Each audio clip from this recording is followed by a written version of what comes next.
Y vamos a hacer pasar, a ver, a sus diputados. ¿Cómo están? Buenas tardes, doctor Eloy Espinosa. El doctor Eloy Espinosa Saldaña, ex magistrado del Tribunal Constitucional. También tenemos al abogado Guillermo Vega Espejo y también al abogado Julio Guzmán. Bien, el tema que nos convoca hoy día, quisiera por favor empezar con el abogado Julio Guzmán. ¿Podría habilitar su audio? Sí, buenas tardes, Socorro. Sí, buenas tardes, abogado Julio Guzmán. Cuéntenos el caso, por favor, que usted lleva el caso de esta abogada que ha sido con discapacidad visual, que ha sido despedida por el Congreso. Bueno, en realidad no llevo el caso, lo que pasa es que me he constituido como amicus curiae, que es una figura jurídica, es el amigo del juez, frente al hecho de que el Congreso de la República en las dos instancias perdió el juicio de una demanda laboral por desnaturalización del contrato bajo el principio de primacía de la realidad, y el Congreso de la República presentó casación, el recurso de casación, y en esa he intervenido también como amicus curiae. Lo lamentable es que la performance del abogado, de la doctora Cosar Camacho, ha sido bastante pésima. Hizo una mala presentación y el procurador aparentemente se siente que va a ganar el caso y va a volver a iniciarse el juicio. Sin embargo, yo debo precisar, se ha violado el derecho de la doctora Cosar Camacho en el sentido de que ella fue contratada para labores de investigación, pero cuando hizo ese trabajo para el Congreso, se le dio asuntos de atención legal, trató más de 1000 casos. Entonces se desnaturalizó el contrato y por eso es que ganó las dos primeras instancias. Por otro lado, el procurador dice que no se ha hecho una debida motivación por el juzgado respecto a la discriminación sobre el artículo 49 de la ley. La ley que dice que el 5% de todos los empleos públicos debe ser para personas con discapacidad. El Congreso aproximadamente, lo último que revisé, tiene 3.300 trabajadores, 600 en el retiro y 2.700 activos. Correspondería mínimamente alrededor de 141 personas con discapacidad. La progresividad de la ley, dado que se promulgó el 24 de diciembre del 2012, ya ha pasado pues 10 años.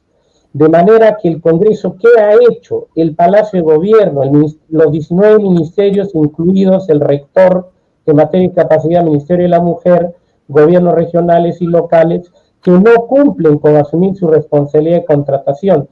Entonces, ¿sí hay discriminación? Sí, porque ella fue la única que se le despidió. Hay un despido nulo fue el tema de la acción, de la demanda.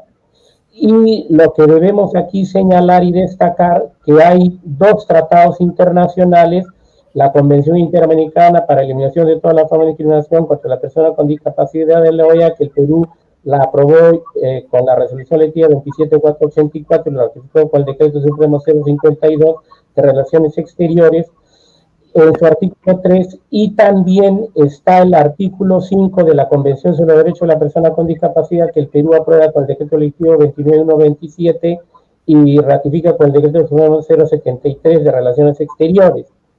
¿Qué significa? Indica que cualquier acción, acto que impida que el derecho de las personas con discapacidad se asuma, se considera discriminación. Y la Constitución, el artículo 55, indica que los tratados que el Perú ha aprobado y ratificado son ley nacional, como las que he mencionado. Y la cuarta disposición transitoria y final de la propia Constitución dice: los derechos fundamentales se interpretan por los tratados en materia de derechos humanos que el Perú ha aprobado y ratificado. Pero aún hay más. el Tribunal Constitucional, del cual fue un miembro destacadísimo el doctor Eloy Espinosa aquí presente, reconoció como un principio protector a la Constitución del Perú en el artículo 23, que indica la madre, el joven, lamentablemente es un término inadecuado, y el impedido que trabaja, es decir, la persona con discapacidad que trabaja, deben ser especialmente protegidos por el Estado. ¿Y quién es el Congreso de la República? Es el Estado. El procurador, ¿a quién representa? Al Estado. Entonces, el primer violador, perpetrador de un derecho al trabajo, conforme los indica el artículo 22 de la Constitución, que es un derecho el trabajo para todo ser humano para poder subvenir sus necesidades básicas. Bien, doctor. A ver, pasamos al doctor Eloy Espinosa Saldaña. Sí, bueno, primero gracias Socorro, gracias a Julio y a Guillermo. Es un honor compartir el espacio con ustedes, y la elogiosa referencia que ha hecho Julio, haciendo una aclaración. No somos nosotros los que hablamos de impedido, es el texto de la Constitución, ¿ya? O sea, la referencia del artículo 23, los constituyentes son políticos, no son técnicos en derecho, no son conocedores necesariamente, y lo han demostrado, en este caso sobre todo, de temas que tienen que ver con la discapacidad, y ellos son los que hablan de impedidos físicos. Acá este caso tiene varias entradas, y muy importantes todas, ¿no? Primero, para mí, ¿cuál es el sentido del derecho y los derechos? Segundo, el caso en sí, que ya se han planteado los elementos básicos: desnaturalización de un contrato, discriminación, pero no solamente por el porcentaje del 5%, como explicaré después. También hay el tema de los ajustes razonables, que no se toman en cuenta. Y después, lo que no se ha dicho es qué hacer en el supuesto negado, porque creo que el caso debe ganarse, pero el supuesto negado que se perdiera, ¿no? De allí, ¿qué se entiende por discapacidad que hay en el Perú? Porque el tema no es nuevo. Es un tema invisibilizado en la práctica, pero donde hay sentencias y hay normas, ¿ya? Entonces, y bueno, ya hay hace tiempo, ya que estoy en situación de discapacidad hace 4 años, también creo que algo puedo contar sobre eso. No lo voy a hacer toda una sola intervención, no te preocupes, pero por lo menos quiero plantear ciertas ideas para que se entienda esto a cabalidad. En primer lugar, hay que entender cuál es el sentido hoy del derecho y de los derechos. El derecho hoy está previsto fundamentalmente para que las personas naturales o jurídicas, y en otros países incluso se permite que la naturaleza tenga derechos. Entonces, derechos que reconocer en ciertos aspectos, pero que todos estos grupos, este conjunto de entes que he hecho referencia, alcancen satisfacer sus necesidades básicas, algo que ya de alguna manera insinuaba en la intervención de Julio. Y en el caso de circunscribirse a personas, entonces que alcancen esas personas su desarrollo humano integral.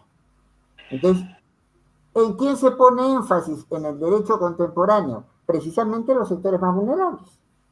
¿Y quiénes están dentro de los sectores más vulnerables? CONADIS, aquí con representación en esta reunión, entonces tiene estadísticas muy claras de la dificultad de acceso a puestos de trabajo que tienen estos sectores. Y ya el derecho mismo también en esa misma línea plantea que tiene una de las finalidades, y sobre todo de los jueces, ¿ya? Y los jueces peruanos todos son jueces constitucionales, porque todos ven casos de habeas corpus, de amparo, de proceso de cumplimiento, pueden aplicar control difuso. Tienen una labor de cohesión, tienen que buscar que se junte la gente. Tienen una labor de inclusión, de no dejar a alguien al margen y tomar medidas positivas de incorporación o medidas abstencionistas. Cuando yo quiero más bien poner al margen a alguien que no está al margen, eso tengo que cortarlo en seco. Tengo labores de reconciliación. Si ya hay conflictos, si ya hay situaciones como la que se está generando en el caso de COSAR, yo tengo que remediarlas. Es mi obligación remediarlas. y situaciones de prevención para que no ocurran nuevos casos como el Incosar. Entonces, ahora, como veremos después, porque ya no hay el tiempo, entonces, aquí en este caso, tenemos en el Perú, somos el reino de las normas, hay sentencias interesantes al respecto, pero que poco se cumple. Las políticas públicas que supuestamente existen al respecto tienen una serie de déficits en su cumplimiento. Pero eso lo de intervención. Una última mención nomás con respecto a el caso concreto. Primero, hay una clara desnaturalización del contrato. A la señora Cosar se le contrata para que haga un trabajo de un proyecto y se le paga como especialista. Sin embargo, la misma página del Congreso la reconoce como abogada de la dependencia donde está. Entonces, la diferencia de sueldos y de condiciones de trabajo, porque esto no solamente es una cuestión de sueldo, entonces, sino de condiciones de trabajo, importantísimas cuando estamos hablando con alguien de discapacidad que necesita lo que se llaman ajustes razonables, o sea, entorno adecuado para el trabajo, maquinaria adecuada, entonces tratamiento adecuado, después vuelvo sobre eso.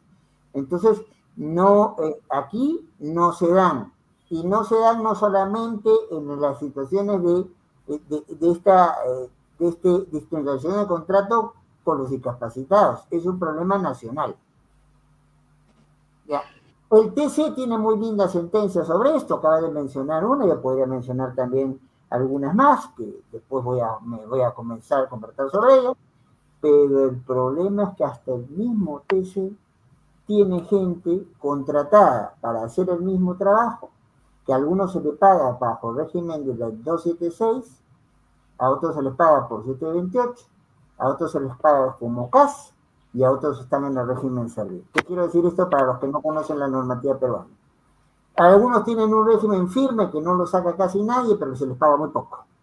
Otros, que son los 276, otros tienen un régimen más digamos, más flexible las causales para poder sacarlo, pero es contrato a plazo indeterminado. El CAS supuestamente es alguien que se contrata para algo que no es giro de negocio. Ya, yo soy un tribunal constitucional, pero contrato pues jardineros. Entonces, el jardinero no es parte del sitio de negocio, entonces ese contrato es determinado, te contrato por un tiempo y te saco, no necesitas ni siquiera entrar por concurso. Y el régimen servil es uno que está todavía pequeñito, que no desarrolla prácticamente ninguna institución, que busca dar ciertas garantías igualitarias a las diferentes instituciones. Curioso, cuando se aprueba la ley servil, lo primero que hace el Congreso es sacar a sus trabajadores de la ley servil. El proyecto de ley incluye a los trabajadores del Congreso y lo saca. ¿Ya? Entonces, pero después, esta señora que está sobrecalificada, es claro que es una antecesión de su contrato y el derecho laboral nos diría primacía de la realidad y ella debería quedarse en el puesto que le corresponde y con el tratamiento de trabajo que le corresponde, tanto remuneraciones como en condiciones de trabajo. Pero, ¿y por qué hace esto las instituciones? No es casual. Primero, porque le da menos sueldo. Segundo, menos condiciones de trabajo. Tercero, menos estabilidad. Cuarto, entonces, pérdida de ciertos derechos pensionarios. No es lo mismo la cobertura de un trabajador contratado que puntualmente para una cosa que no es giro el negocio, que la cobertura de un técnico, que la cobertura de un profesional. Las pensiones son diferentes también. Entonces, esto no es casual. Y de ahí la importancia de este caso, no solo por el tema de discriminación, donde aquí se viola el artículo 7, el artículo 23 de la Constitución, porque los discapacitados no solo tienen derecho a trabajo, sino a generarse condiciones para que puedan trabajar. ¿Ya? Y entonces esas condiciones propias no se le dan en el caso concreto de Bien Cosar, sino que también existe pues lo previsto en la ley 29.773 y propiamente el artículo 49 es vital para ver este caso concreto, donde establece aquello del porcentaje que hablaba Julio. Pero también hay otro elemento de discriminación que es muchísimo peor. En la argumentación de la Procuraduría del Congreso se dice a la señora Cosar, que tiene una maestría, que está por sustentar un doctorado, ¿ya? Se le dice, la tenemos aquí como una referencia social. O sea, le estamos haciendo un favor. Si eso no es discriminación, o sea, acá hay una discriminación por igualdad de trato, igual fue el trabajo, debería ser igual sueldo, pero también hay una discriminación por condición física. O sea, a la señora se le dice que se le contrata y que esté agradecida porque se le contrata de favor. Ya. Ahora, para terminar esta primera intervención, ¿qué pasa si en el supuesto negado, porque creo que incompletas, pero están en buen sentido las resoluciones de primera y segunda instancia, lo que dio un juez, lo que dio la Corte Superior? Coincido también con Julio que la defensa que ha tenido la señora Cosar no ha sido de las mejores. No me gusta criticar a colegas, pero aquí es indispensable. Entonces, en el supuesto negado, entonces lo que habría que ir es, ya se agota la vía interna para ver este caso. Yo no recomendaría plantear un amparo para discutir la resolución judicial. Yo daría por agotar la vía interna y me iría al Incendiario Internacional, me iría a la Comisión Interamericana, donde cualquiera, la misma señora Cosar, puede presentar su caso y pediría medidas cautelares, como la que tiene ahora. Porque la señora Cosar ha sido despedida, pero sigue manteniéndose en el trabajo por una medida cautelar, un mientras tanto. Que hasta que se resuelva esto en la Suprema, entonces no la pueden tocar, no la pueden sacar. Y ya dejo para después, para una segunda intervención, si me permite, Socorro, para no acaparar, dejo el tema de cómo es el tratamiento que se da al tema, a la situación de la discapacidad en el Perú, mis críticas al respecto y algo de la experiencia personal que también me toca vivir. Entonces, sobre este tema. Bien, doctor Guillermo Vega Espejo, lo escuchamos. ¿Cómo estás, Socorro? Muy buenas tardes y buenas tardes. Un saludo cordial a los que nos acompañan esta tarde. Sí, en efecto, empezamos con una reflexión, ¿no? Las personas con discapacidad representamos en el planeta aproximadamente 1.000 millones de personas. Un 15% está de todo el globo, somos personas con discapacidad. Y un 80% estamos en edad de trabajar. Sin embargo, el derecho a un trabajo decente nos es frecuentemente negado. En el caso de las personas con discapacidad, en especial las mujeres, se enfrentan a enormes barreras actitudinales que van a dificultar el disfrute y la igualdad de oportunidades en el mundo del trabajo. En comparación con las personas sin discapacidad, nosotros experimentamos mayores tasas de desempleo e inactividad económica y estamos en mayor riesgo de tener una protección insuficiente, lo cual es clave, como tú comprenderás, para reducir la pobreza. Pero esto no es nuevo. Ya en los años 80, con el Plan de Acción de las Naciones Unidas, se hacía la siguiente advertencia y reflexión. Las personas con discapacidad son las últimas a quienes se contrata en épocas de bonanza y las primeras a las que se despide en épocas de crisis, ¿no? Lo que nos da, pues, ya una luz de cómo es la realidad que enfrentamos. Efectivamente, la Ley General de la Persona con Discapacidad ha sido vulnerada, como también han sido vulnerados el artículo 7 y 23 de nuestra Constitución. Pero también tenemos que hablar del derecho internacional. El Perú es miembro de la OIT y ya la OIT hace más de 30 años suscribió el convenio 159, mediante la cual decían que tenían las políticas públicas peruanas y las demás de la organización que basarse en el principio de igualdad de oportunidades. Un principio que tiene que reinar entre los trabajadores con discapacidad y los trabajadores en general, que debía respetarse esta igualdad de oportunidades de los trabajadores mediante medidas positivas encaminadas a lograr la igualdad efectiva, ¿no? Y que esto debía considerarse como una premisa que de ser violada constituiría una grave discriminación. También tenemos que tener en cuenta que con nuestra Convención de las Naciones Unidas sobre los Derechos de la Persona con Discapacidad, tenemos el artículo 27 que es bastante claro, porque mediante ese enunciado los Estados partes reconocen el derecho de la persona con discapacidad a trabajar en igualdad de condiciones que los demás, y ello va a incluir el derecho a tener la oportunidad de ganarse la vida mediante un trabajo libremente elegido y aceptado en el mercado y en el entorno laboral abierto. tiene que ser inclusivo, tiene que ser accesible para el colectivo, ¿no? Y que los estados deben salvaguardar y promover el ejercicio del derecho al trabajo, e incluso para personas que adquieran una discapacidad durante el empleo.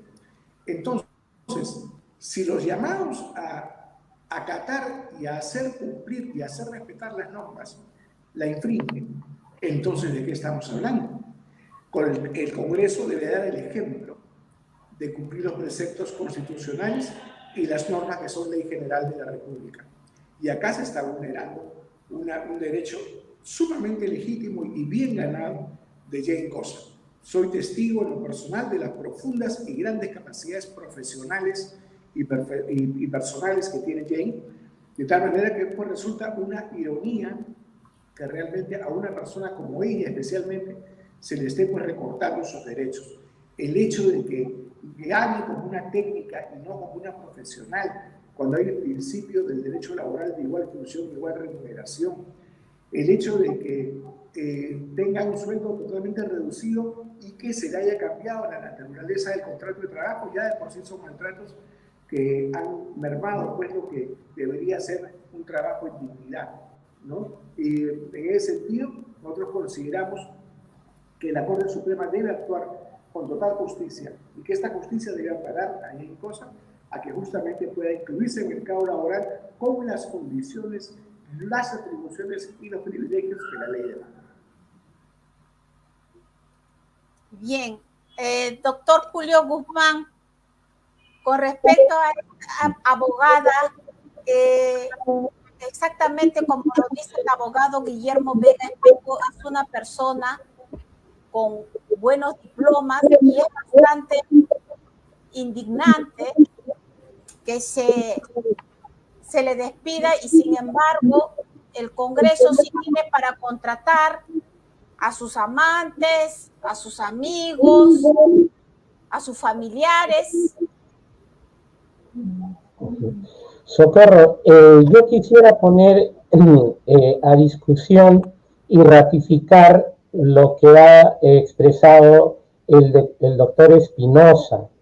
Mire, las normas se dan de manera diferenciada, una discriminación positiva, favoreciendo aparentemente a las personas con discapacidad con un 5% obligatorio. ¿Por qué?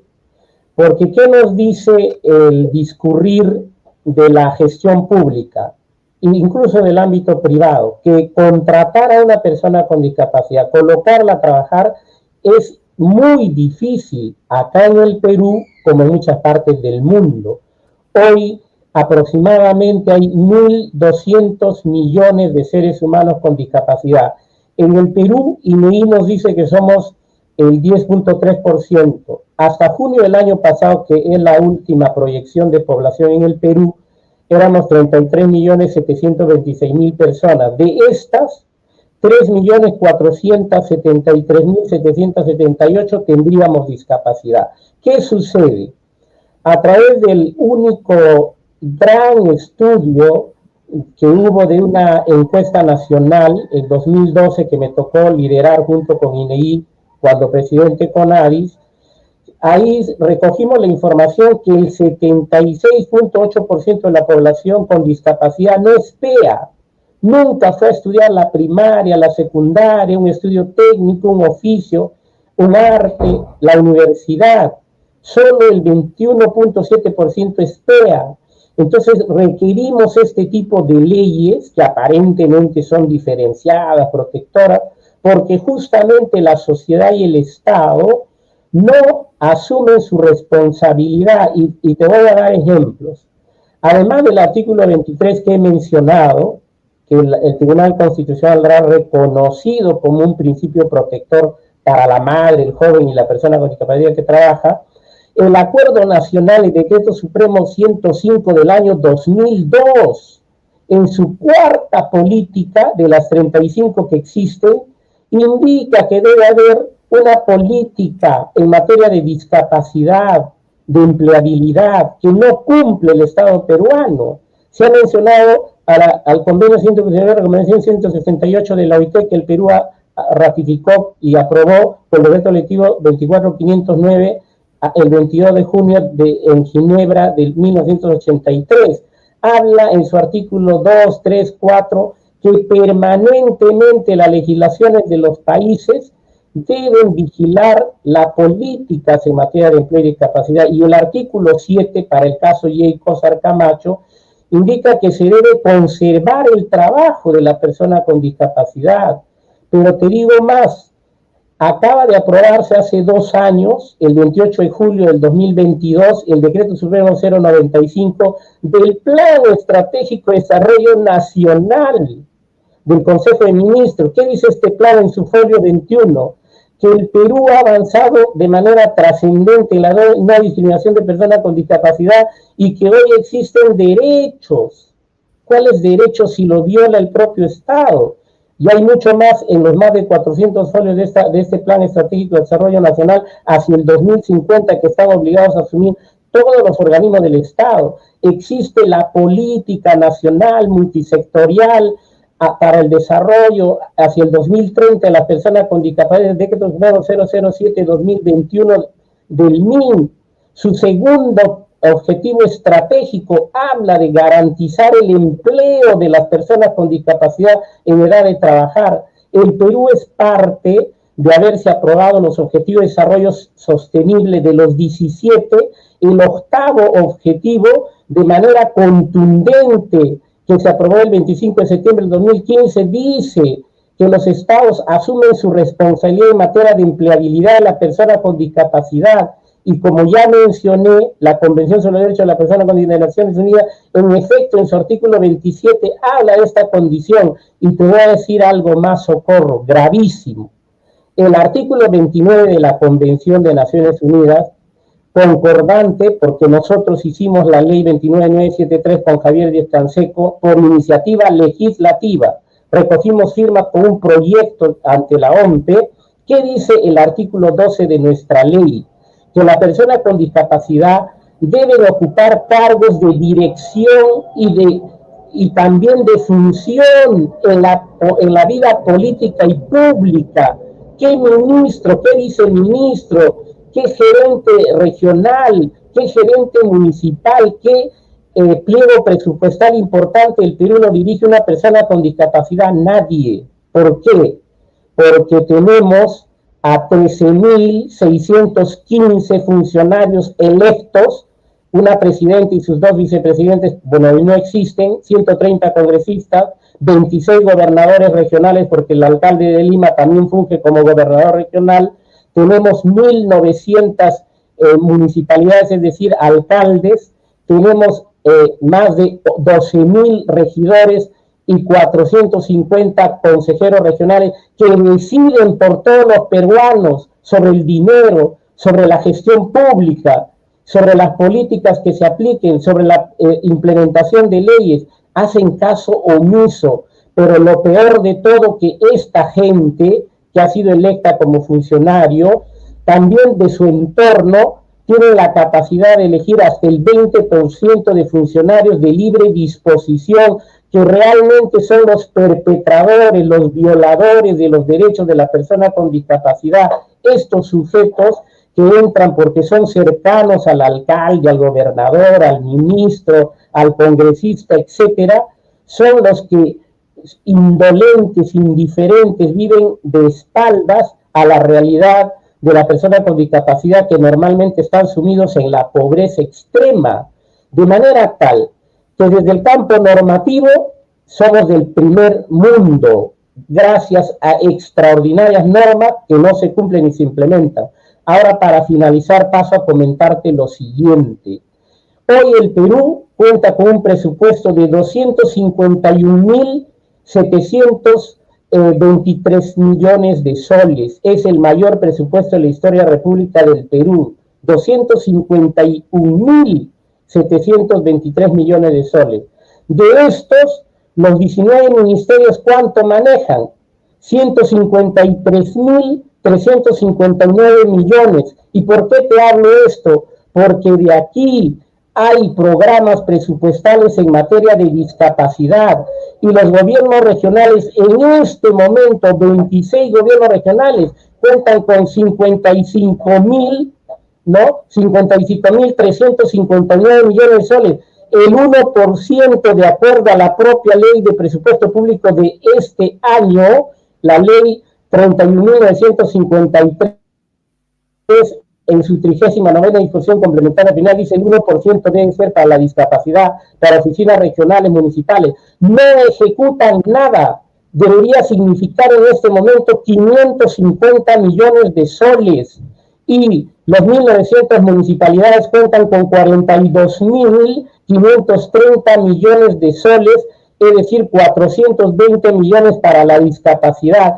Justamente estos recursos son para generar programas de empleabilidad, y tenemos al CONADIS, que hemos creado desde la sociedad civil, un organismo hoy muy mal manejado, que ha penetrado en actos de corrupción, que no sería el momento ahora de hablar, pero existen, y una presidenta incompetente, porque existen medidas coercitivas de separación del cargo, incluso de destitución del cargo en la ley de la discapacidad y su reglamento, cuando no se implementa la ley. Y un asunto de grave afectación es justamente el tema de la empleabilidad. Es decir, nos encontramos con un Estado que aprueba todas las leyes que existen en el planeta en materia de discapacidad y en materia de tratados.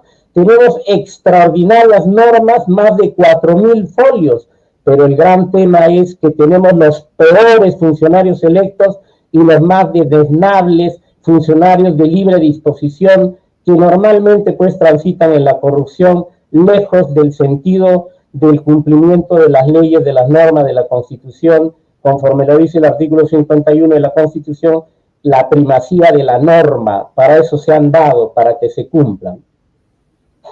Bien, doctor. Pasamos al doctor Eloy Espinosa, su audio. Lo abre, ya está abierto, ya está abierto. A ver, vamos, algunas cosas ya se han dicho y no voy a reiterar. Yo pensaba hablar del espacio convencional en esta parte y algunas de las que ha mencionado Guillermo y algunas de las cosas que ha mencionado Julio, pero quiero insistir, el problema no solamente es de cosas, el problema es un doble problema, un problema de acceso de discapacitados a puestos de trabajo, y el problema es del uso de la distorsión de las figuras contractuales, sobre todo en el sector público. Entonces, ¿por qué en un caso que es clara la situación, entonces el procurador del Congreso insiste en plantear una casación? ¿Por qué? Porque esto significaría un costo para el Estado muchísimo mayor, porque a la gente habría que ponerla en el puesto que corresponde, con las condiciones que corresponden, y eso, si está dispuesto a gastar el dinero, la partida que hay, que no es malo que haya trabajadores de confianza. El problema es que también para los trabajadores de confianza debería haber una serie de exigencias. No basta con ser el amigo o el que te ayudó en la campaña, sino algunas serie de actitudes y aptitudes profesionales para realmente lo que hace un trabajador de confianza cuando está capacitado. Sabe y puede aconsejar a su jefe o jefa en lo que conviene que le aconseje. Entonces, eso aquí no se maneja. La idea de discapacidad todas las tenemos más o menos claras, ¿no? Entonces es la limitación, sobre todo la grave o muy grave limitación de ciertas funciones. En el ser humano puede ser funciones físicas, funciones mentales, y dentro de las físicas hay motoras y lo que nos interesa para este caso concreto, el tema visual. Entonces, que no permiten el desarrollo a cabalidad de los proyectos de vida, pero no solamente de las personas involucradas en el problema, de su entorno. El entorno se ve gravemente perjudicado. Sentencias, hay sentencias importantes, ya mencionaron alguna aquí. Entonces, por ejemplo, nosotros cuando estuvimos en el tribunal sacamos una sentencia muy interesante sobre porque la discriminación no solo se da en el ámbito público, sino en el ámbito privado. Hay una sentencia, por ejemplo, de un chico que estaba retenido por su madre en una casa en las afueras de Arequipa, el caso Guillén, ¿no? Entonces no lo dejaba salir, el chico tenía problemas mentales, dice que por seguridad lo tenía en un cuarto con barras y de 11 metros cuadrados el cuarto. El chico no salía a ninguna parte. Entonces, que está el caso de los famosos perros, el caso de los perros guía. Un supermercado, no voy a decir el nombre para no perjudicar a nadie, no quería dejar entrar a las personas ciegas porque no quería que los perros puedan miccionar o defecar dentro del local. Entonces, el Poder Judicial tiene sentencias interesantes. Yo recuerdo, por ejemplo, una de la Corte Suprema, donde de la segunda sala constitucional y social transitoria, la Corte Suprema de la empresa Forzac quiere justificar su despido arbitrario, entonces el despido fraudulento que hace contra el señor Freddy Jesús Lino Montero, simple y llanamente porque es discapacitado. ¿Ya? Entonces, y normativa, no solamente está lo que se llama la cuota, de la cual se ha referido nuestro amigo Julio, entonces de reservar un 5% de los puestos y que tiene una supervisión de servir y del mismo CONADIS, y que CONADIS es quien sanciona, incluso si descubre un caso de estos con una multa de unas entre 12 y 15 UITs, que son unidades de referencia de imposición tributaria, o sea, plata efectiva, y que no es poco dinero lo que se pide. Lo que pasa, servir es chico. Casi nadie, todo el mundo presenta normativa para tratar de escaparse de servir, y CONADIS tiene algunos de los problemas también de entre sus dimensiones y algunos de los problemas que Julio ha esbozado y que creo que daría tema para otra sesión y conversa. Pero no solamente es el tema de la cuota, hay otros mecanismos también que se están planteados en la normativa peruana para favorecer a las personas, no por favorecer, ese término es impropio, para dar iguales oportunidades a las personas que tienen algún tipo de discapacidad. Uno de ellos es el de la bonificación de puntos en los concursos públicos. Entonces, si yo, en la condición de discapacidad que tengo, entonces, de la cual hablaré alguna referencia después, saco como 100, ¿ya? Se me tiene que considerar en el sector público, al final de todo el concurso, incluyendo la entrevista personal, un 15% más. ¿Ah, sí? Sí, eso está previsto. Eso está previsto. Entonces, y no solamente está previsto eso de la cuota, está previsto lo que se llaman los ajustes razonables. O sea, si yo sé que una persona tiene algún tipo de discapacidad, yo tengo que preocuparme en condiciones, y es obligación del empleador, de condiciones del entorno de trabajo, de qué herramientas y maquinarias de trabajo se usan, de qué ayudas técnicas y servicios de apoyo se pueden contar, de la organización del trabajo y los horarios del trabajo. Todo eso es obligación, previsto en normativa peruana. Entonces, pero aquí viene lo que se señalaba. Hay políticas públicas, hay planes, pero como pasa, y esto es de manual, entonces hay déficit en el diseño de la política pública, hay situaciones de corrupción, hay déficit en el planeamiento, no se consideran los derechos que se deberían atender, sino otros, entonces hay déficit de la calidad de lo que se ofrece, hay déficit en la participación, o sea, se estructura un espacio que supuestamente va a ser para discapacitados, pero no se ha hecho ninguna consulta para saber cuáles son las prácticas que se tienen que utilizar, ya sea convencionales o ya sea de normas nacionales o ya de las costumbres que se saben. Entonces, y esto se puede poner peor. Se puede poner peor porque si comenzamos a utilizar más la inteligencia artificial, donde hay temas que son de medios prohibidos de inteligencia artificial, de alto riesgo, pero también de limitado y de mínimo riesgo, vamos a tener que, con la brecha tecnológica, va a ser más grande la brecha para acceso al trabajo. Yo estoy sacando, como tú bien sabes, Socorro, de estar saliendo hacia fines de mes, este libro que se llama Desafíos del Bicentenario, que he coordinado, y uno justamente de los trabajos importantes es el Ítalo Álvarez, que es una persona ciega que está haciendo en este momento su doctorado en Madrid, ¿ya? Okay. Entonces, y él ha estado haciendo un estudio muy interesante, y cuando salga el libro, espero poder presentarlo en tu programa. Entonces, entonces, sobre todos los impactos que tendría para las personas en general, entonces, la aplicación de ciertas técnicas de inteligencia artificial. Y como bien se ha dicho aquí, cuando hay situación de crisis, a los primeros que no se contrata o a los que se le quita el puesto son a los discapacitados. Y para quien no entiende esto, porque no lo ha vivido, vamos a compartir un poco la experiencia, ¿no? Entonces, en mi caso, justo en el mismo sitio donde estoy sentado ahora, hace 4 años y días, tuve una insuficiencia de respiración. Estábamos haciendo sesiones virtuales en la época de la pandemia, todavía estaba yo en el tribunal. Entonces, le digo a mis compañeros, me siento mal, cierro la máquina, y resulta pues que tenía una insuficiencia pulmonar. Primero creyeron que era una cuestión cardíaca, después insuficiencia pulmonar. He estado 10 veces en clínicas y hospitales, incluso en situación de UCI en la mayoría de ellos. Entonces se me puso un stent, se hacían misas de salud y se hablaba de una trasplante al pulmón, que finalmente no me lo hice porque en el Perú no se ha hecho un trasplante, se han hecho 12 trasplantes a pulmón, ¿ya?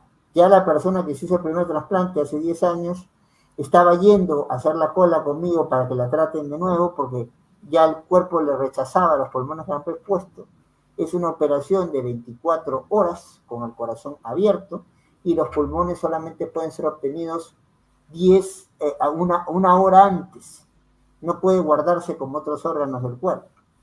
Y se han hecho solo 12 operaciones en el Perú y ninguna a alguien que tiene grupo de sangre RH negativo grupo O. O sea, iba a ser un verdadero conejillo de indias. Pero vamos a las cosas concretas.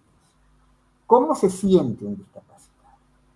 Primero, una enorme frustración por la serie de cosas a las cuales no puede llegar, no puede acceder. Entonces, o se les limita el acceso, o no están preparadas para ellos. Basta con salir a la calle para ver cómo están las veredas.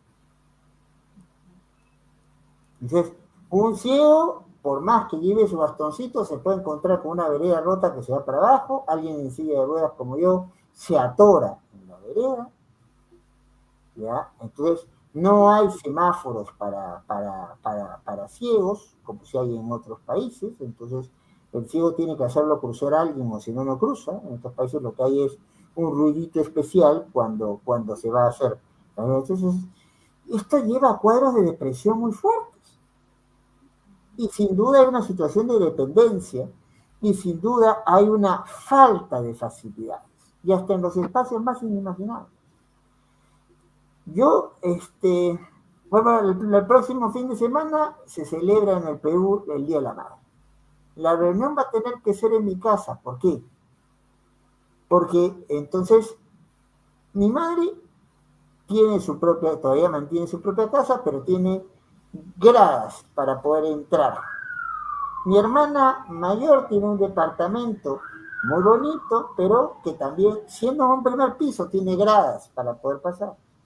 Y mi hermana menor tiene un departamento también muy lindo, pero es un departamento tercer piso. La norma en el Perú permite que solo a partir de tener más de 4 pisos un edificio puedas tener ascensor. Mi hermana tiene a su esposo que por problemas de diabetes ha llegado a una situación de discapacidad. Ha perdido el estar reconstruyendo casi una pierna.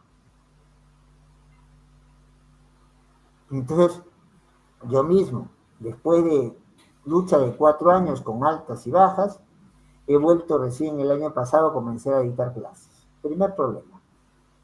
En la universidad que más se preocupa en todo el país de esto, donde hay máquinas especiales para hacer clases en braille, donde hay rampas en la mayoría de los sitios, donde hay una señalización adecuada, pero cuando construyen el edificio para profesores y administrativos de derecho todavía, entonces solo ponen un ascensor. se malogra el ascensor, se pone en mantenimiento el ascensor y los profesores tenemos oficinas de tiempo completo, oficinas del 4º piso para arriba. ¿Quién me lleva? Muchas veces he tenido que despachar en la salita del 1er piso, o no tengo cómo llegar a una oficina. 2, las puertas son estrechas, pensadas para una dimensión normal, no para una dimensión de silla de ruedas. Yo juego todos los días al riesgo de que me choco con la puerta, con el borde de la puerta. Además, para cubrir la oficina no hay una pared, hay un vidrio corrugado, con lo cual me llevo el borde y me llevo los vidrios. Y esa es la situación de la, entonces, ¿qué ocurre? Quiero salir a pasear, entonces quiero cruzar una calle. Si el semáforo lo respetan, que ya es decir bastante, bueno, los puentes peatonales no sirven. ¿Qué puentes son muy pocos los puentes peatonales que tienen rampas o ascensores? O sea, yo no puedo cruzar para ir, ahora la discutida Costa Verde, si es vía expresa o no es vía expresa, yo no la puedo cruzar. No la puedo cruzar porque finalmente tendría que cruzarla por el puente peatonal y no hay rampa, no hay ascensor. Perdón, hay un ascensor que está malogrado hace 10 años, ¿ya? Entonces no se puede cruzar. Y las dificultades que uno tiene para la reinserción en el mercado laboral. Porque obviamente, entonces, ¿qué pasa? Se convocan yo soy abogado, profesor universitario, y he estado toda mi vida, buena parte de mi vida, porque la universidad no paga lo suficiente, en el sector público. Hay sesiones para poder trabajar. ¿Todos los edificios están acondicionados para subir? No, definitivamente no. Para poder ir, y en mi condición, que es un problema, no camino, básicamente por un problema respiratorio, que felizmente se va avanzando en la atención de esto, tengo que, para poder salir de la casa, ir con y dictar mi clase. Yo dicto mis clases en silla de ruedas, con un micrófono y con un concentrador de oxígeno, como el que me ven puesto, bueno, ven la mascarilla. ¿No?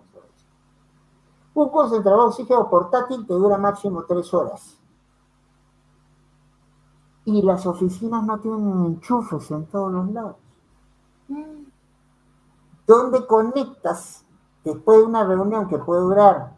La duración del tribunal duraban 3, 4, 5 horas de audiencias. Yo, si estuviera en el tribunal, me moría. No tenía dónde conectar el oxígeno. Por simplemente que no se ha previsto situaciones como esta. Exactamente, doctor. Entonces, entonces, por eso es que al discapacitado no se le contrata, porque resulta pues costoso. Es costoso. Es verdad. Tiene que haber un acondicionamiento y es costoso, y además tiene que haber no un tratamiento asistencial, sino un tratamiento de reinserción en la sociedad. Inclusión, cohesión, reconciliación, prevención, lo que mencionaba yo hace un rato. Ese es el elemento básico para poder entender el derecho y los derechos, y sobre todo los sectores vulnerables. Pero resulta bastante confrontante, ¿no? Que el Congreso, ¿no? El que da las leyes, justamente las incumple. Es terrible y da un muy mal ejemplo a toda, no solo la administración pública, sino al sector privado también. Exacto. Es como el policía que delinque. O sea, si veo que el policía delinque, entonces, ¿cómo me voy a poder sentir protegido? Y 2, cómo en algunos casos extremos que no justifico de ninguna manera, no se va a dar la situación de que se delinca. Si hasta el policía lo hace. Exactamente. Y ahora pasando ya al doctor Guillermo Vega Espejo. Doctor Guillermo Espejo, hay una diferencia, por supuesto, grande entre las personas con discapacidad, pero que, sin embargo, son profesionales con estudios, por supuesto, muy meritorio, y que, bueno, aún así es difícil encontrar un puesto de trabajo. Es lamentable eso, pero doctor, también existe aquellas personas con discapacidad múltiple, que estas personas, por supuesto, no pueden ni siquiera estudiar y peor encontrar un puesto de trabajo. El Estado peor no se preocupa por este tipo de personas, abogado Guillermo Vega. Sí, efectivamente, en el caso de las personas con discapacidad severa, es doblemente difícil que puedan encontrar un puesto laboral, un acceso al mercado laboral. Imposible. Sí, y a pesar de los dados esfuerzos que hacen muchos centros especializados en entrenarlos, en adiestrarlos, para que en alguna función se puedan desempeñar, ¿no? Pero esto lamentablemente no se ve. Cuando hablamos nosotros, como mencionaba hace un rato Wilfredo, de las responsabilidades del Estado en dar una oportunidad laboral, efectivamente esta no solamente es nacional, los gobiernos locales, los gobiernos regionales tienen una responsabilidad en ese sentido. Yo me pregunto, ¿cuántos gerentes de desarrollo social de los gobiernos regionales han diseñado una estrategia o una política pública para insertar laboralmente a las personas con discapacidad en su comunidad? De las 24 regiones, Socorro, te digo que si digo 3, estoy exagerando. Entonces, eso de por sí nomás... Son solamente dos, son dos. Ok, gracias. Son dos. Gracias. El dato objetivo son dos. ¿Ya ve? Entonces, ahora por otro lado, la SUNAFIL es la superintendencia encargada de la fiscalización laboral y tiene un convenio con el CONAIE suscrito hace más de 2 años.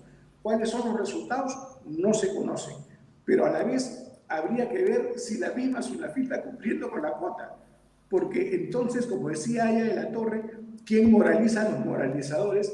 Nosotros diríamos, ¿y quién fiscaliza a los fiscalizadores? Exacto. Si la misma SUNAFIL no está cumpliendo. Ahora, sí coincido también plenamente con el doctor Eloy Espinosa cuando dice que el tema de cuota no es la única solución. Y es verdad. Te comento, ya en los años 80, Alemania tenía la ley de cuota y decía que por cada persona con discapacidad que le correspondía a la fábrica, a la empresa, tenerlo empleado, si no lo empleaba era una multa de 300 marcos. Entonces, ¿qué pasaba? El dueño de la empresa decía, señor contador, según la cantidad de trabajadores que tenemos, ¿cuántos trabajadores nos toca contratar? 10. ¿Cuánto es la multa? 300 marcos. Por favor, mensualmente presupueste 3.000 marcos para pagar la multa todos los meses. Entonces, preferían pagar la multa a darle el empleo a la persona con discapacidad. Por eso es que la cuota es importante, pero no es la única solución. Entonces, ¿hay otras soluciones? Claro que sí. Lo del porcentaje es cierto, pero también es bueno cumplir con lo que dice Naciones Unidas, que es difundir las buenas prácticas, difundir las experiencias exitosas, conocer, que la población conozca que las personas con discapacidad a las que se les brindó una oportunidad lo están haciendo muy bien. Y eso corresponde al Ministerio de la Mujer, al CONAES, al Ministerio de Trabajo, tener una difusión más agresiva en los medios de comunicación sobre lo bien que están rindiendo personas con discapacidad que tuvieran la oportunidad de trabajar. Si eso se hace, yo creo que también los resultados serían bastante diferentes a los que tenemos ahora. Por otro lado, tenemos de que, escuchaba yo el día de ayer al ministro de Trabajo hablar de la importancia de darle trabajo a las personas con discapacidad. Y a mí me extrañó cuando estaba yo en la otra habitación porque decía, estoy escuchando a un ministro hablando de la importancia del trabajo a personas con discapacidad después de más de 5 años, que fue al doctor Grados, creo que cuando era ministro de Trabajo. Y me acerqué y era porque lo estaba diciendo en el marco de la PEC, de la Comisión Económica para América Latina y el Caribe. Y ahí estaba en agenda el tema de discapacidad. Entonces, como estaba en agenda de una organización internacional, se vio pues comprometido a abordar el tema. Pero ¿estamos realmente avanzando acá en el Perú? ¿Es algo que lo tiene en agenda el Ministerio de Trabajo? Yo creo que no. Y ahora, los resultados que pueda tener la Dirección General de Promoción de la Persona con Discapacidad en el Trabajo del Ministerio de Trabajo y el CONAIS deberían transparentar la información. Por ejemplo, CONAIS tiene bolsas laborales. ¿Cuánto han logrado insertar? ¿Cuáles son las personas que han logrado insertarse al mercado? Es más, incluso ahora tenemos el mecanismo del teletrabajo. que incluso permite a algunas empresas que tengan resistencias a contratar personas por cuestiones, qué sé yo, de infraestructura, puedan darles un trabajo desde sus casas y puedan desempeñarse con la misma eficiencia.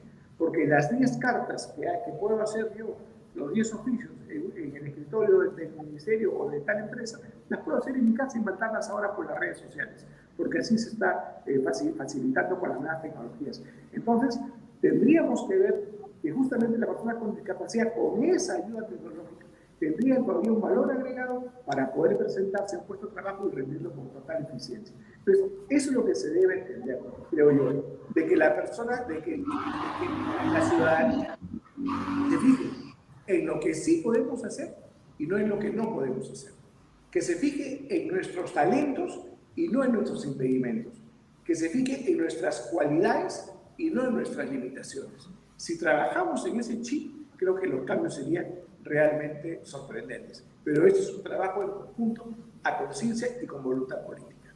¿Me permites brevísimo, Socorro? ¿Un ratitito? Gracias. Lo que pasa es, partamos de que diseño de políticas públicas en el papel hay, normas hay. Lo que no hay es ni voluntad política ni entendimiento del tema, porque ¿cuántas veces se ha sentado las autoridades correspondientes con los grupos organizados que hay de personas que están en situación de discapacidad? ¿O caso ninguno? Dos, entonces, así como quien tiene ciertas limitaciones, sobre todo a nivel físico, suele tener más desarrollados otros de los sentidos. Esa es una cosa que también se puede aprovechar. Pero aquí no hay. Por ejemplo, yo les invito a que vean, por ejemplo, los planes que se han desarrollado en Chile o en Colombia. Ya no hablo de España porque la ONCE es un trabajo impresionante. Entonces, lo decía Guillermo, ¿cuál es el impedimento para el teletrabajo? Y no se entiende, no solamente para el trabajo, sino para el mismo estudio, el perfeccionamiento. Felizmente han declarado la barrabasada aprobada por SUNEDU, la han declarado inconstitucional, donde prohibía la posibilidad de llevar cursos a distancia, carreras universitarias a distancia. Porque finalmente, si algo bueno sacamos de la pandemia, es el desarrollo de estas oportunidades. O sea, un discapacitado no puede hacer un trabajo en un call center. No teníamos antes cuando ciertas compañía era peruana, entonces, y no tenía capitales básicamente extranjeros, un supermercado, no tenía, con los chiquitos que te llevan las cosas, no tenía niños discapacitados. O sea, si se puede, se quiere. Exacto. No hay decisión, no hay conocimiento y no hay coordinación con quienes realmente tienen los problemas. O sea, finalmente, o sea, yo tuve, y entonces, no hay, por ejemplo, en las municipalidades ni un solo censo elemental para saber cuánta gente discapacitada hay. En su municipio. Exacto, ya no hablemos de una esfuerzo a nivel nacional fue el 2012 encabezado más que por el Estado, entonces en otras dependencias, por la dependencia específica de CONADES, y de eso Julio podría hablarnos mejor que cualquiera. Entonces, desde allí no tenemos información, no te damos data fidedigna ni quiénes son, ni qué habilidades tienen. ¿Y cómo se les puede colocar? Lo importante aquí no es asistencia, lo importante aquí es reinserción.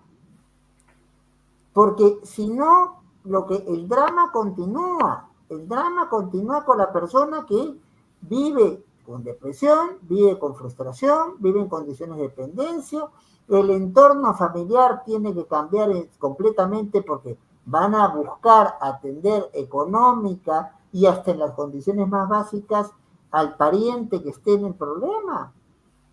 Entonces, la verdadera manera de enfrentar es precisamente viendo las capacidades que tiene cada persona y poder aprovecharlas debidamente.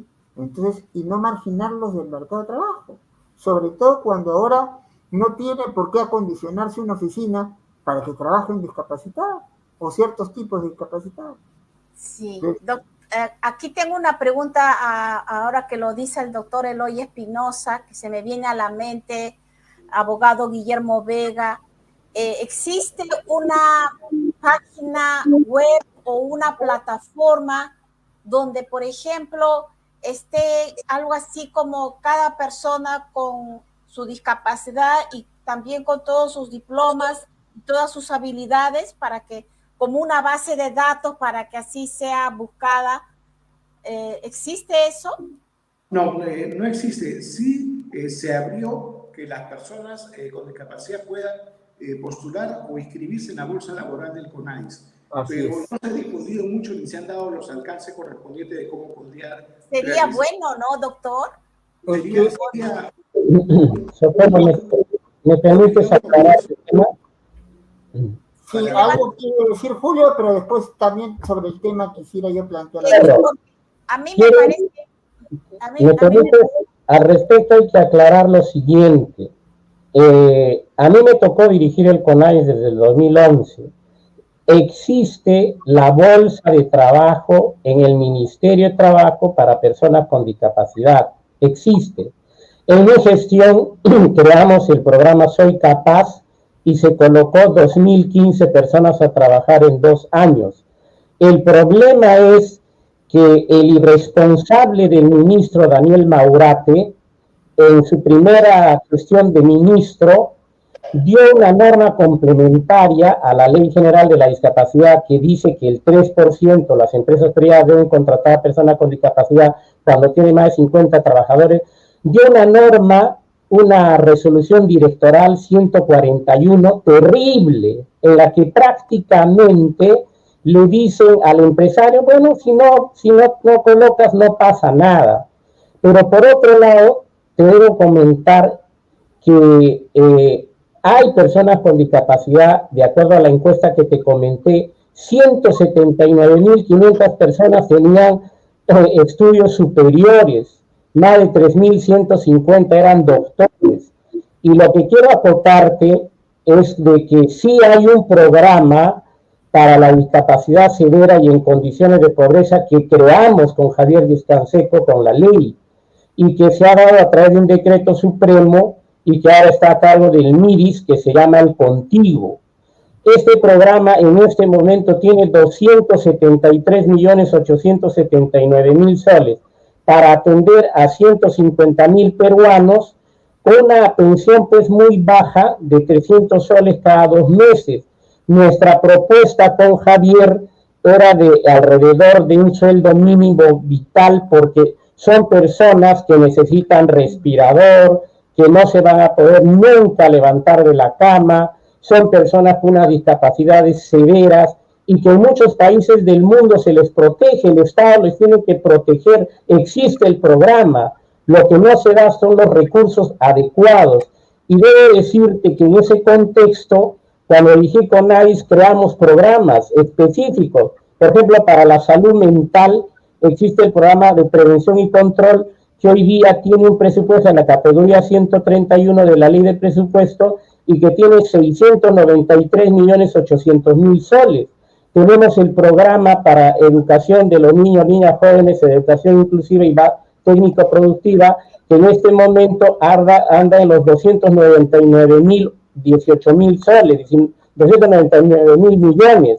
Pero por otro lado, tenemos también el manejo secundario de la salud y la discapacidad, que tiene 125.900.000. Estos programas los creamos con mi equipo en CONADIS, que empezaron con 41 millones, ahora se han ampliado. Pero para concluir, coincido con el doctor Espinosa, que fue ponente en un caso que yo llevé al tribunal de una señora que tenía discapacidad visual. Para concluir, Jay Cosar, como el doctor Espinosa ha indicado, si tuviera el caso que en casación no se le da la razón, hay que ir a una acción de amparo, y si ahí también se pierde un agravio constitucional y luego al orden internacional. Estoy convencido que el caso Cosar Camacho se va a ganar, tal vez ya no en el Perú, pero sí en el fuero internacional. Sí, pero mi pregunta es muy importante, doctora. ¿Sería bueno tener una plataforma donde uno pueda buscar a la persona, por ejemplo, lo que uno necesita, la especialidad, pero que uno sepa ayudar? Es como cuando uno va, por ejemplo, cuando uno quiere tener un animalito, por ejemplo, es mejor, se recomienda siempre ir a los asilos, ¿no? Porque son animalitos abandonados. Es igual, si uno quiere ofrecer un trabajo a una persona con discapacidad, pues uno puede buscar en esa base de datos la especialidad de esa persona, hasta su foto, su especialidad y bueno, sus habilidades, y tomar esa decisión de contratarla, y de todos los niveles, ya sea hasta para cuidadora, ya sea hasta un pintor. Inclusive hay muchos trabajos en informática. Mucha gente, a veces, una vez un amigo me preguntaba, quisiera que alguien hiciera una página web que queremos hacer en nuestra municipalidad, en nuestro barrio, queremos hacer una página web para todos los vecinos. Y inclusive sé que hay muchas personas con discapacidad que inclusive creo que hasta pueden hacer pequeños videos, que ahora están, usted sabe, las redes sociales, hacer los TikTok, los videos. Sería muy bueno tener esa plataforma, doctor Guillermo Vega, ¿no le parece?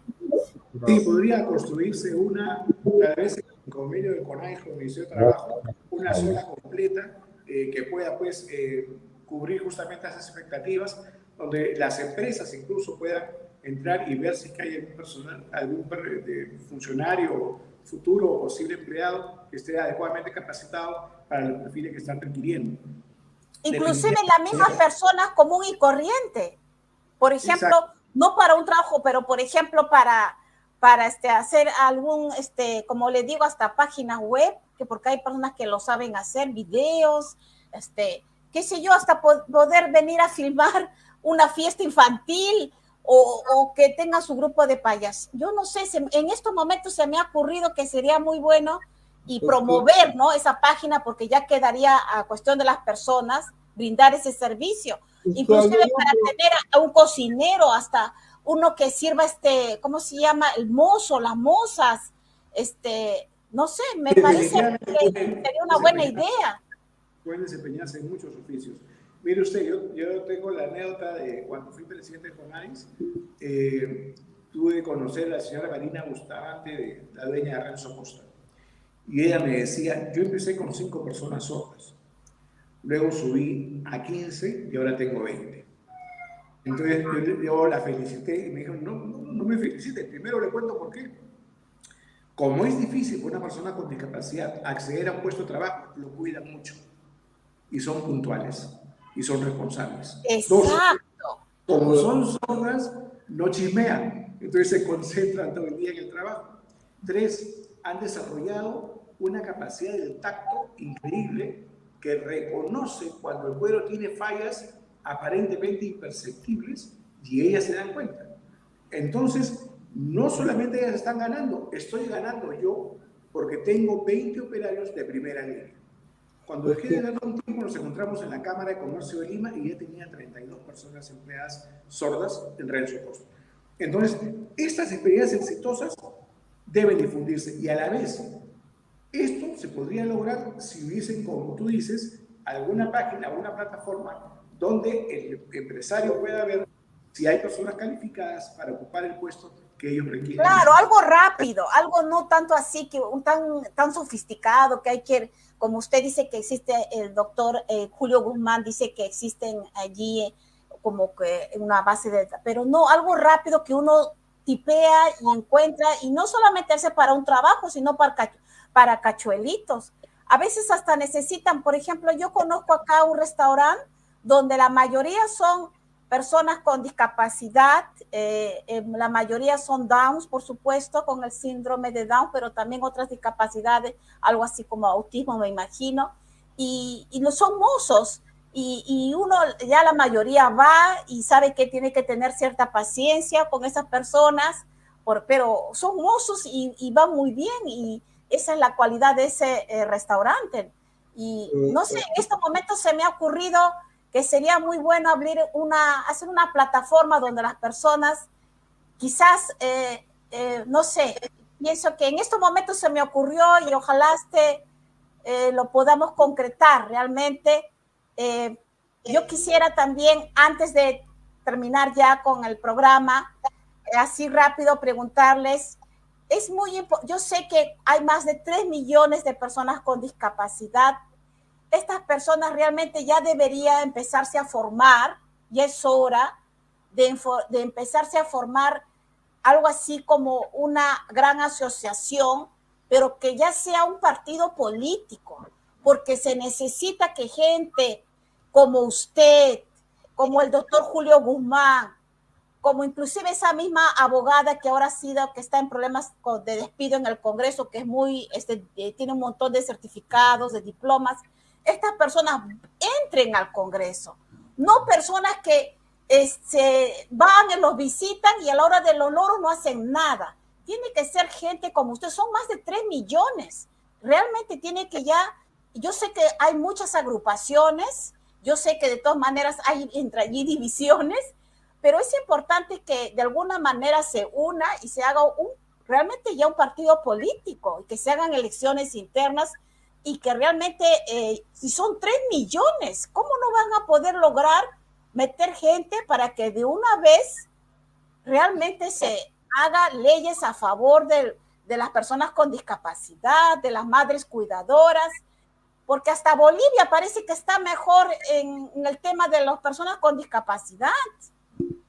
Ahora, bueno, para terminar con esto, ¿qué piensan de ustedes de lo que les estoy diciendo? Empezamos con el doctor Guillermo Vega, para terminar. Bueno, que definitivamente, incluso la Convención de las Naciones Unidas sobre los Derechos de las Personas con Discapacidad habla justamente de nuestro derecho a elegir y a ser elegidos y a participar en la política del país.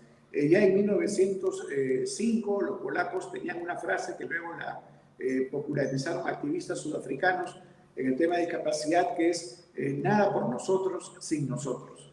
Porque qué mejor que nosotros para conocer la realidad, lo que estamos necesitando, cuáles son nuestras carencias, cuáles son nuestras potencialidades y hacia dónde deben apuntar las políticas públicas para lograr verdaderos avances. Perfectamente de acuerdo contigo, Socorro.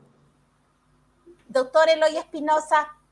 Varias cositas. A ver, en primer lugar, con respecto, en todas las políticas públicas hay elementos que son básicos. El elemento de la calificación del personal, el elemento de la gobernanza, o sea, cómo se administra, cómo se desarrolla la política pública, el elemento de la transparencia, que no hay.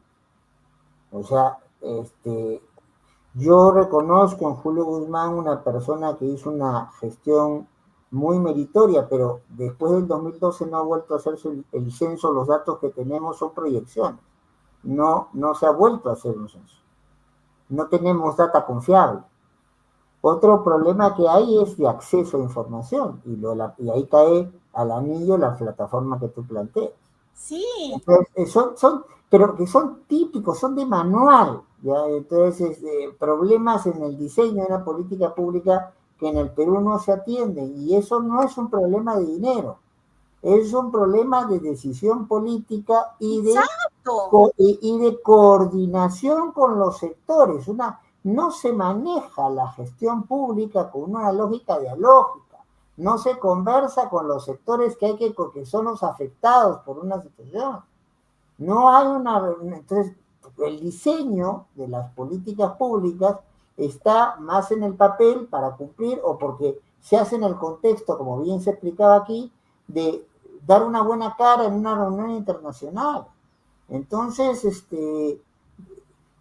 la virtud de los programas europeos, que es la experiencia que yo conozco más directamente, es que esos programas son diseñados precisamente con representaciones de grupos.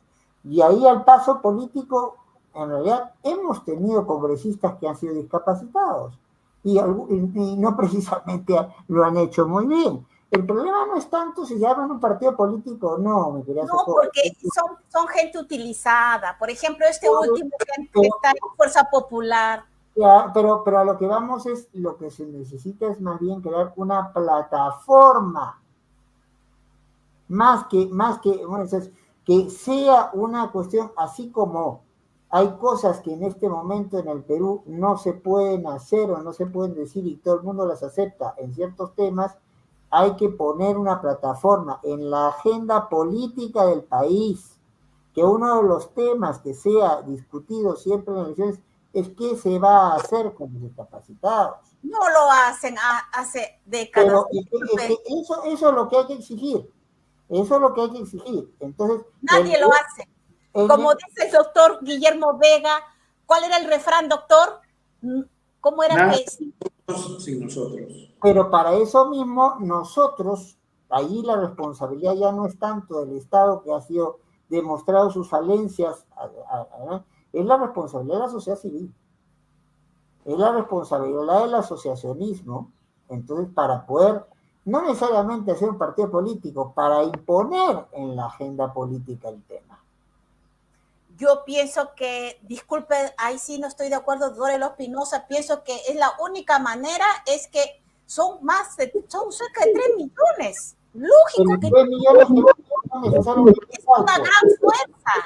gran fuerza que pero presidente. El hecho de ser discapacitado no te hace pensar igual. Urtecho no pensaba igual que Baquelli, por decirlo de una manera gráfica, en el caso peruano, 2 congresistas que han sido discapacitados. Entonces, si esos congresistas no tienen una agenda común para la defensa de los intereses discapacitados, de poco nos sirve que lleven a congresistas. No, porque ellos son solamente para mí personas utilizadas por estos partidos. Por eso, porque no llevan una plataforma de sector. Entonces, porque los partidos los llevan, porque el señor, uno de ellos, entonces, pero por eso, la manera de suplir el interés individual es tener la plataforma colectiva. Aquí, claro, la asociación. Socorro, me permite sobre el tema de la participación política.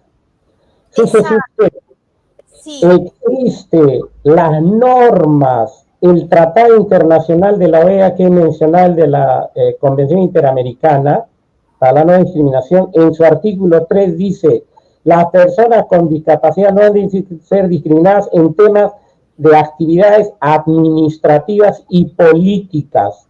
La Convención sobre los Derechos de la Persona con Discapacidad, artículo 29, participación en la vida política y pública. Y te voy a sorprender. Doctor, discúlpeme, eso lo sabemos. Escúchenme lo que le voy a decir. El artículo 12 de nuestra ley dice justamente lo que estás mencionando, que las personas con discapacidad deben participar en los partidos políticos con cargos de dirección. Y estoy de acuerdo con el doctor Espinosa, no para que formemos, sino en todos los partidos políticos existe la obligación de que en su dirección estén personas con discapacidad, participen las personas con discapacidad, pero las llevan, como tú has mencionado, de relleno, son utilizadas, conforme lo ha sido Galarreta, una vergüenza para la discapacidad. Ha tenido el máximo poder de ser presidente del Congreso. ¿Qué hizo por la discapacidad? Todo lo contrario. Habría que revisar su gestión, de qué tipo de corrupción existió, porque como sabes, lo hemos hablado, hoy el Congreso tiene 1.135 millones de soles. ¿Qué hace con todo ese dinero? La persona con discapacidad debemos participar en política, pero en esa orientación también que el doctor Espinosa ha mencionado, en la gestión pública hay 3 elementos. El campo normativo, nos debemos guiar por las normas, los recursos humanos que somos todos nosotros y los más preparados deben llegar al poder, y está el tema financiero. Nada se hace si no hay recursos financieros, pero en el Perú se administra políticamente, se utiliza el dinero de los funcionarios electos solo para corromperse y no direccionar a un país tan extraordinario, tan rico como el Perú, primero en explotación de oro en Latinoamérica y segundo en el mundo, segundo en plata a nivel mundial, en cobre segundo, estamos en hierro, en plomo, tenemos 35 millones de hectáreas solo en Loreto de bosques, tenemos el agua dulce per cápita más importante de Latinoamérica, somos un país riquísimo, pero con una clase dirigente y política corrupta. Y para concluir, el año pasado Trabaja Perú tuvo 665 millones de soles. Este año lo han bajado a 228.462.000 soles. De eso, la ley dice que el 10% deben ser para proyectos de empleabilidad. Ni Maurato ni nadie ha normado el mecanismo interno. Hace 10 años debería haberse utilizado 65, 50, 40 millones para esta empleabilidad. Sin embargo, el propio Ministerio de Trabajo viola este derecho. Esa es la clase política que tiene el Perú. Doctor Julio Guzmán, pero ¿no le cree usted que ya es hora que ustedes realmente se unan y realmente formen un partido político? Realmente para mí es la única forma, porque ya han pasado décadas y no, siempre entran, yo sé que entran congresistas con capacidad, pero no hacen nada, se olvidan. Tienen que hacer un partido con sus normas y que ustedes logren, porque 3 millones para mí llegan realmente llegarían a tener fuerza en la política, porque no solo los apoyarían ustedes mismos, que son como 3 millones, vamos a empezar los familiares mismos, ¿cuántos son en la familia de un discapacitado?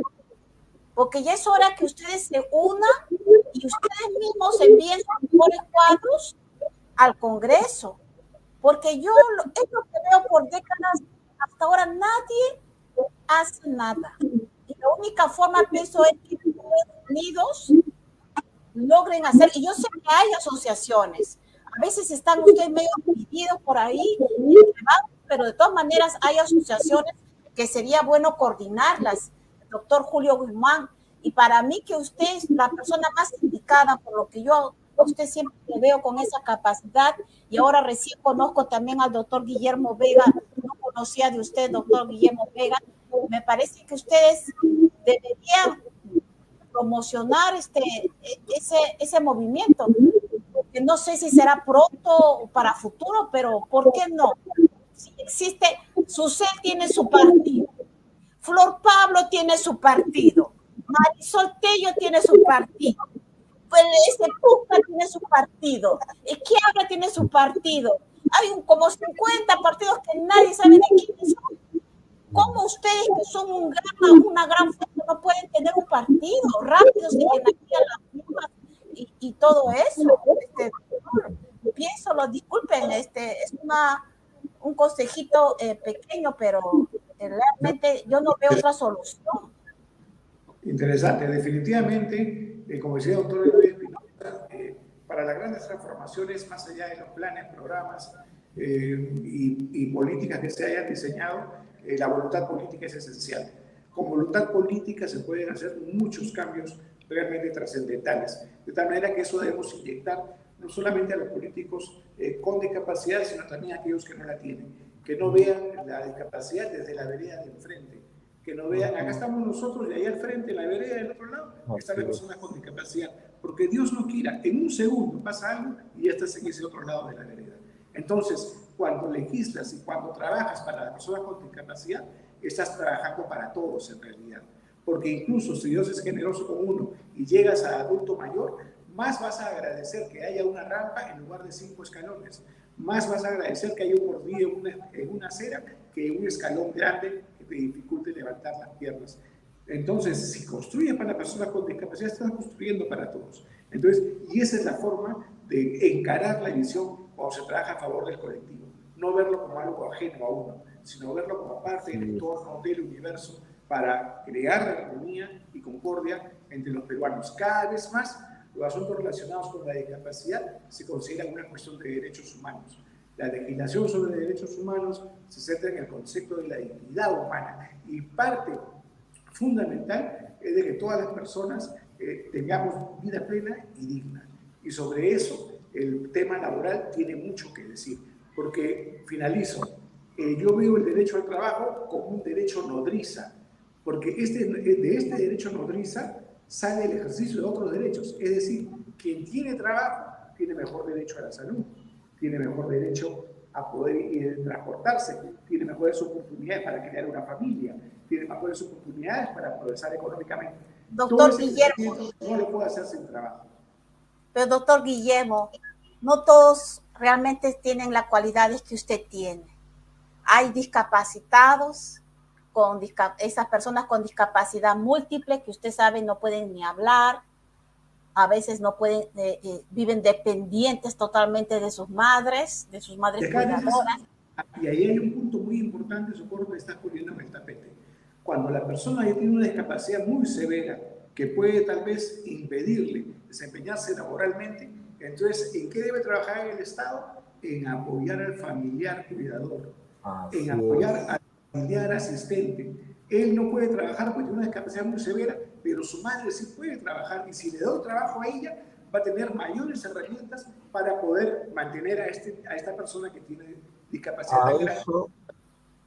Entonces, a eso debemos apuntar también. A eso me refería, si me permites, cuando te hablo del diseño de políticas públicas, participación. Y la participación no solo es del discapacitado, sino de la sociedad civil, donde está el entorno donde se desarrolla el discapacitado. Entonces, si hay discapacidad múltiple, si la persona no puede valerse por sí misma, lo que hay que conseguir son condiciones a través de sus familiares. ¿Y cuántos programas hay de eso? Ha habido la construcción, pero el sostenimiento de los programas no. El presupuesto para este tipo de actividades se ha reducido a la tercera parte de lo que fue en algún momento. Entonces, seguimos. El problema es mal diseño, mala gestión, falta de decisión política, falta de participación, falta de diálogo. Entonces, no hay voluntad política, sobre todo.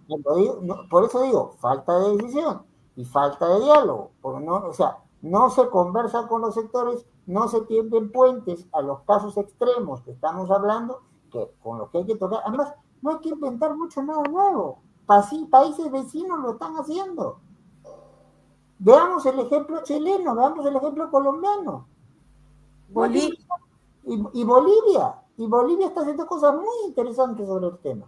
Pero mientras no haya, entonces, gestión clara, planteamientos claros, improvisación en los puestos que hace la gobernanza de esto, buscar espacios para que el entorno familiar se involucre y esto sea un punto de la agenda que no esté invisibilizado en las campañas políticas de los planes de gobierno. ¿Cuántas líneas, ya no hablo páginas, líneas se dedica al tema de la discapacidad?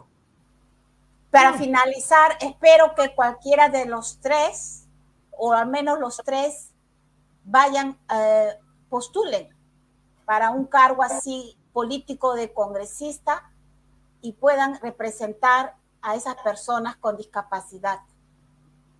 No sé, bueno, todavía estamos viendo cuál sería el buen partido. Todavía esperen un poco, pero pienso que las personas con discapacidad merecen personas realmente así como ustedes, con trayectoria, sobre todo el doctor Julio Guzmán, que es muy conocido. A usted recién lo estoy conociendo, el doctor Guillermo Vega, y el doctor Eloy Espinosa, que es un excelente extribuno. Realmente ojalá que pudieran ingresar a la política y al Congreso a través de un partido del pueblo, y que realmente alguien dejen huella y trabajen por primera vez, pienso, por la gente con discapacidad, ¿no? Pero tiene que ser mínimo 3. Una golondrina no puede hacer el verano realmente. Por eso digo, tiene que ser varios. Y desde la sociedad civil también tiene que haber un trabajo sostenido y organizado. La sociedad civil primero apoyaría, me imagino, votando, pero lógico, no es, tiene que verse también en qué partido uno va, ¿no? Tiene que ser un partido, por supuesto. Mira, yo no tengo mucho interés de cargos políticos, te confieso, pero sí creo que se hace indispensable un nivel de mayor organización o por lo menos de mayor relacionamiento entre las organizaciones y el entorno de las personas que están en esta situación. Porque lo que mucha gente no percibe es que el gran problema no es solamente para el discapacitado, es para la familia, para el entorno. Exacto, toda la familia. Socorro, para terminar, sí creo que debe la discapacidad tener representantes en el Congreso de la República, porque alguien decía, tal vez de la izquierda y se tome mal, pero salvo el poder, lo demás es un sueño. En el Perú es así, y ese famoso dicho, nada de nosotros y nosotros, es de la Organización Mundial de Personas con Discapacidad, la Disabled People International, que me tocó presidir del 2007 al 2011. Y lo otro que decimos, nuestra voz, las personas con discapacidad debemos tener una voz, debemos participar en el manejo de la cuestión pública, pero eso también se debe desarrollar, como lo dice el doctor Espinosa, en el campo de la gestión pública. Ahí es donde tenemos que ubicarnos, en los gobiernos regionales, locales, en el Congreso, en los ministerios, porque el Perú está pasando por la peor crisis de orden política, de dirigentes muy mal preparados, y creo que lo que toca es que los jóvenes, los niños, realmente sean nuestros representantes del futuro para llevar a nuestro país donde se lo merece.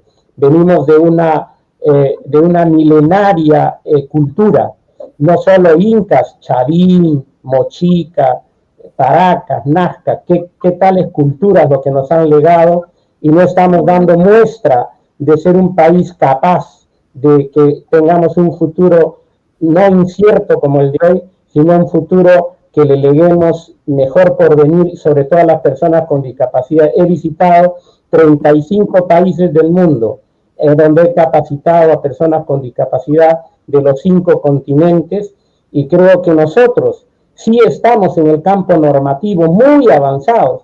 El problema es su implementación, su financiamiento, y lo peor, el recurso humano del Estado es indolente, indiferente, incompetente y corrupto.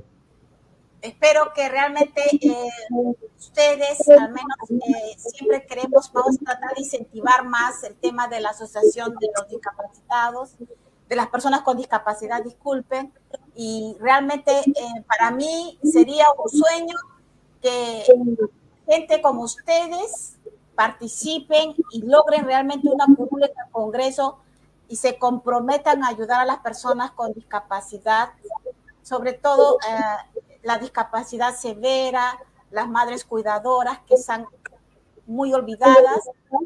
Y bueno, ya lo importante no ir por esos partidos que están actualmente en el Congreso, APP, Fuerza Popular, Renovación Popular.